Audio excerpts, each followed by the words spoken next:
Remarkable civilization evolved.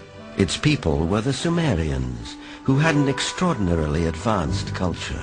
Their list of first just almost sounds like a whole list of our whole society. They had the first bicameral Congress, they had the first writing, they had the first school systems, and you just go on and on and on. So you have to ask, well, where did all this come from?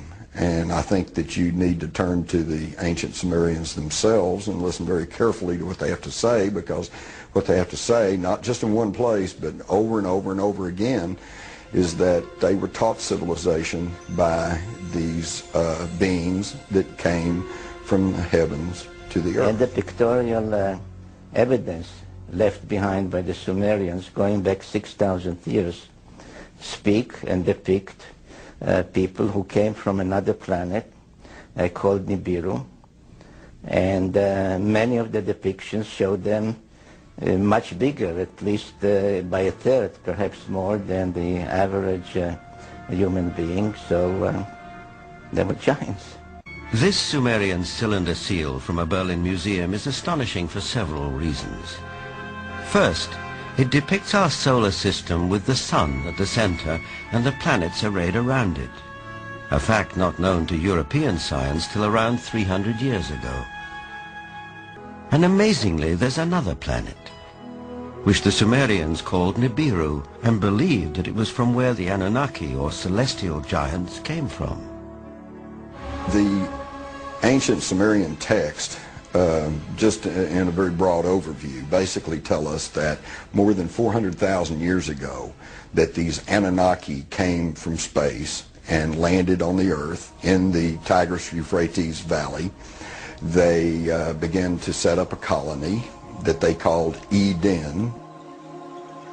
According to Genesis, Eden, or Eden, is where Adam was created from dust and Eve from one of his ribs.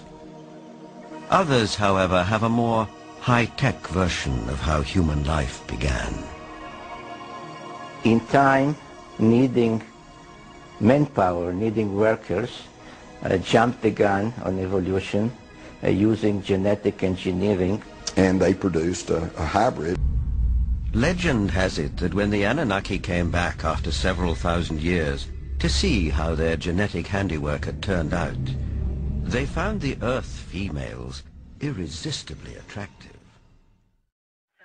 That's us. Basically, the Anunnaki said in their writings that the Sumerians left behind, we shall make the Adamu. They called their slave servant Adamu plural, which comes down to us in the Bible as the Adam. We shall make the Adamu in our own image, after our own likeness, word for word in the Bible, and they did that. So no, wait a minute. we look like... That we, the modern race of people, were genetically engineered by this superhuman race of aliens that came from other planets. And that we look like them. In the cylinder seals that we have, the 5,000 or so cylinder seals that we have out of the Sumerian culture, depicting gods and humans on the same cylinder seal at the same time, they always look the same. How did we lose 2 chromosomes? All primates have 48 chromosomes. We have 46. That is an awful lot of DNA. Where did it? If you read the Sumerian texts, the Anunnaki flourished from around 400,000 years ago, and by the way, they called where they lived in the Tigris-Euphrates Valley, the Eden. That was their word for where they lived. We've heard Adam, we've heard Eden. Well, it turns out that a lot of the Old Testament is an attempt to rewrite the Sumerian epics of creation because they were considered to be the guys with the word. I have to break here.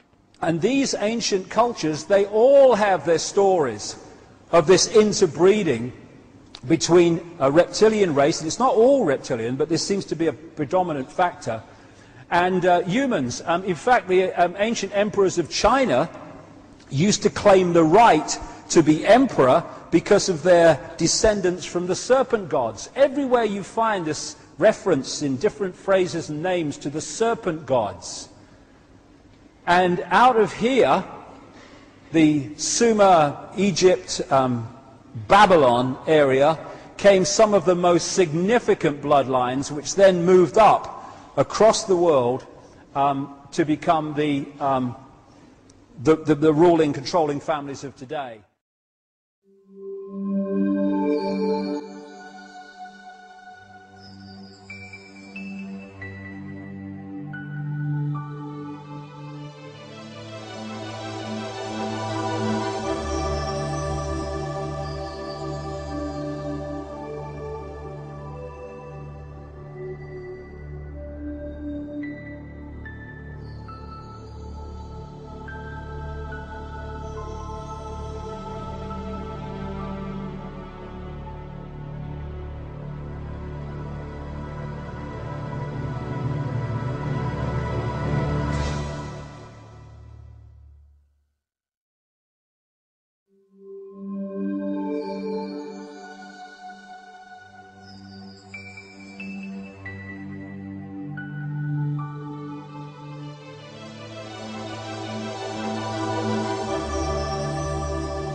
In 1851, in what is now known as Iraq, archaeologist and explorer Sir Austin Henry Layard discovered a library with 22,000 tablets containing what we know to be the earliest writings on Earth. The writings date back to over 6,000 years ago when the region was known as Mesopotamia, Sumer, and Babylon.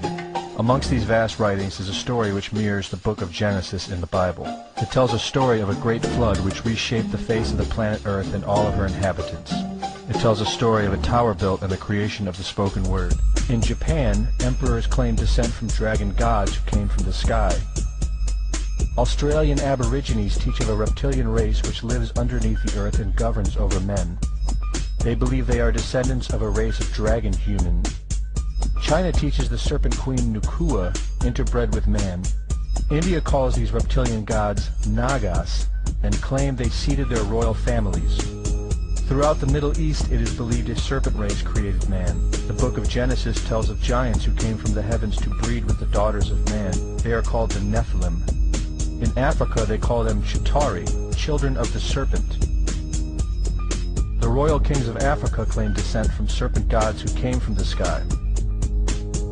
In South America, the Mayans teach that their ancestors were the people of the serpent. The Aztecs were said to be created by a serpent woman. In America, the Hopi Indians believe sky gods came to Earth to breed with their women and refer to them as their snake brothers. The word Sioux means snakes, and Iroquois means serpents. It seems the only places you will not find this historical story is where the history has been methodically destroyed. The descendants of King Anu in Sumeria and Babylon can be traced throughout time. The pharaohs of Egypt were from the bloodlines of the Babylonian kings. The rulers of the Roman Empire can be traced to Egyptian hierarchy. All throughout Europe, the royal families can be traced back to the great Roman emperors.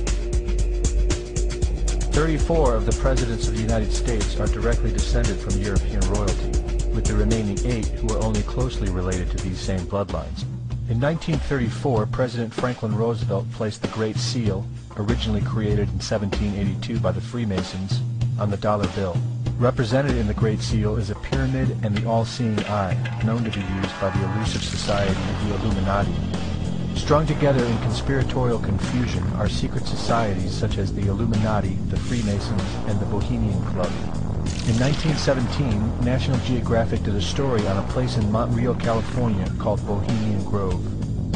The story reports a place where the world's elite, members of the Bohemian Club, retreat to in late July and conduct an ancient occult ceremony called the Cremation of Care. The altar is at the base of a 200-foot owl, the Babylonian symbol of the god Moloch, the god of human sacrifice. In the video, a body is delivered upriver to the altar where it is set on fire. Upon being aired, members of the Bohemian Club reported that the ceremony is a put-on, merely done for entertainment and fun. This history tells a story of our world leaders having a deep involvement in satanic tradition, worshipping our reptilian overlords, the serpent gods. It poses the possibility that we may be and have always been enslaved by our leaders, no different than sheep or cattle. There is an endless amount of information out there which supports this, but don't take my word for it. Members of the major religious organisations, how are they conspiring together towards a global agenda, in your opinion? Well, I don't think that 99.9% of people in the religions are conspiring together. But if you go high enough to those that ultimately control those religions, that's when the conspiracy comes in. And very, very few understand those connections, because it's essential to the conspiracy unfolding unchallenged for even those that are making contributions to it every day not to realize that that's what they're doing. So they structure everything, and religions are exactly the same, as pyramids, compartmentalized pyramids. So if you look at any organization today, including Christianity or Islam or any of it, they're structured as pyramids, and pyramids within pyramids. So the vast majority of people are in the body of the pyramid, and they have been manipulated to believe that their religion is true and their God is the only God, and all that stuff. And their truth is the only truth, and everyone else must be wrong. And then you keep going up and up and up and up. And then right at the top of the pyramid, you've got the tiny few people who are actually orchestrating the whole deal. And they understand that the religion, the religious belief in whatever religion it is just a front for something else. And that something else is the something else behind at least all the major religions, a lot of the non-major religions. So Christianity and Islam and Judaism and all that stuff ultimately come from the same source and are controlled by the same source.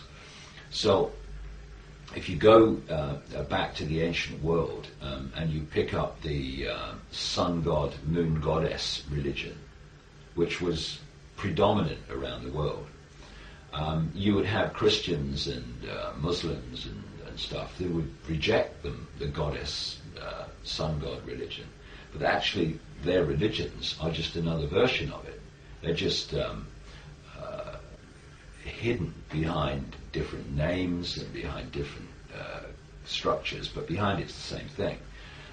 If you look at the way they depicted, for instance, just a throwaway thing, the way they depicted the sun god and the moon goddess in the Middle East thousands of years ago, it's the international symbol of Islam today, the moon and the star, the sun. If you look at the background to Christianity, you see that Jesus was just another version of the sun god, like Mithra and Tammuz in Babylon, and so many others, Dionysus, Bacchus.